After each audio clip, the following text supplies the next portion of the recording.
Kitab Efesiens, pasal 5. Saudara-saudari, karena kamu adalah anak-anak Allah yang dikasihinya, hiduplah dengan benar dan bersih dari segala kesalahan, seperti Allah sendiri.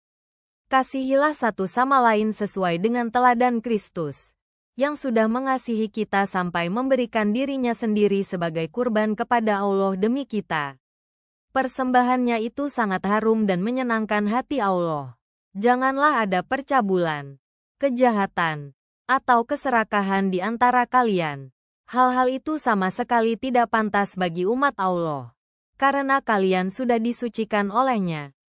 Janganlah mengucapkan kata-kata yang jahat, kotor, ataupun yang tidak berguna. Hal itu tidak patut lagi bagi kalian. Tetapi hendaklah kalian selalu bersyukur.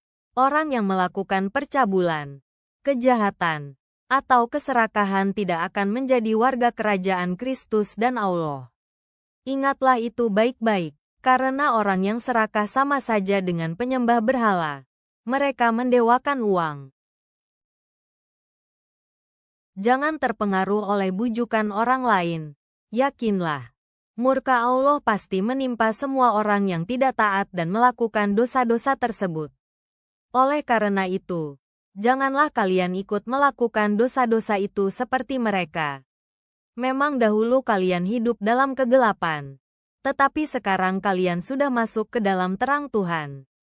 Jadi hiduplah sebagai warga kerajaan terang, karena hidup yang dipimpin oleh Roh Allah selalu menghasilkan semua perbuatan yang baik, cara hidup yang benar, dan sesuai dengan ajaran benar. Tetaplah berusaha mencari jalan yang paling menyenangkan hati Tuhan. Jangan lagi kalian mengikuti kelakuan orang yang masih hidup dalam kegelapan. Semua itu percuma saja. Sebaliknya, hendaklah perbuatan dan perkataanmu menyatakan bahwa cara hidup mereka itu salah. Karena hal-hal yang mereka lakukan secara gelap dan rahasia itu sangat memalukan. Bahkan hanya membicarakannya pun sudah membuat malu. Tetapi ketika perbuatan-perbuatan mereka yang gelap itu dinyatakan oleh terang, yakni ajaran benar dari Allah, maka tampaklah bahwa segala perbuatan mereka ternyata salah. Sebab semua perbuatan jahat menjadi kelihatan ketika disinai terang. Seperti kata pepatah, bangunlah, hai kamu yang tidur, bangkitlah dari antara orang mati, dan Kristus akan bersinar atasmu. Jadi, berhati-hatilah dengan cara hidupmu masing-masing. Jangan hidup seperti orang bodoh, tetapi hiduplah seperti orang bijaksana. Maksud saya, pakailah setiap kesempatan untuk melakukan yang baik, karena sekarang adalah zaman yang penuh kejahatan. Oleh sebab itu janganlah hidup sembarangan, tetapi usahakanlah supaya kamu mengetahui apa yang Tuhan mau untuk kamu lakukan. Janganlah kamu mabuk-mabukan, karena mabuk menjerumuskanmu ke dalam berbagai dosa.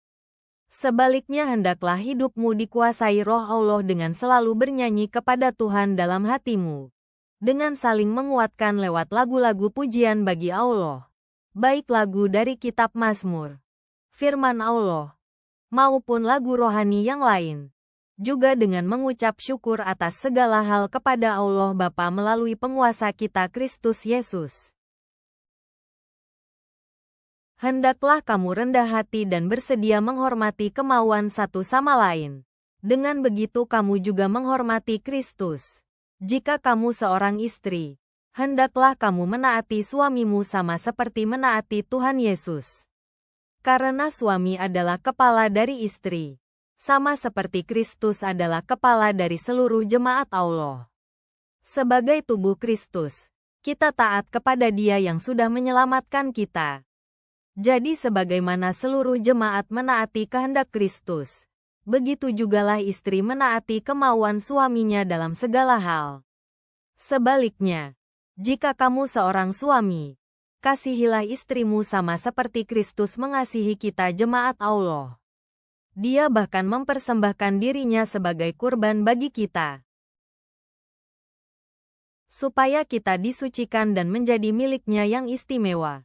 Kita juga disucikan melalui firman Allah yang sudah Yesus ajarkan. Firman itu bagaikan air murni yang membersihkan kita. Untuk itulah Kristus mati bagi kita, supaya kita sebagai kesatuan jemaatnya dikhususkan bagi dirinya sendiri. Seperti seorang pengantin laki-laki mengambil seorang pengantin perempuan sebagai istrinya. Maksudnya, kita disucikan dan dimuliakan secara khusus untuk menetap bersama Kristus, tanpa dosa, tanpa kesalahan, dan tanpa noda apapun. Demikianlah setiap suami harus mengasihi istrinya sama seperti mengasihi tubuhnya sendiri. Karena mengasihi istri adalah sama seperti mengasihi dirimu sendiri. Tidak ada orang yang pernah membenci tubuhnya sendiri. Setiap orang memberi makan tubuhnya serta merawatnya. Itulah yang selalu dilakukan Tuhan Yesus untuk jemaatnya. Karena kita adalah anggota tubuhnya, ibarat daging dan tulangnya sendiri.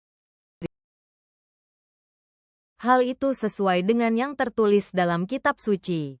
Dalam pernikahan, seorang laki-laki akan meninggalkan orang tuanya dan bersatu dengan istrinya, sehingga mereka berdua menjadi satu. Ajaran yang baru saja saya tuliskan itu sangat dalam artinya. Tetapi arti yang mau saya tegaskan adalah tentang Kristus dan kesatuan seluruh jemaatnya. Jadi inilah kesimpulannya. Setiap suami harus mengasihi istrinya sama seperti dia mengasihi dirinya sendiri. Dan istri harus menghormati suaminya.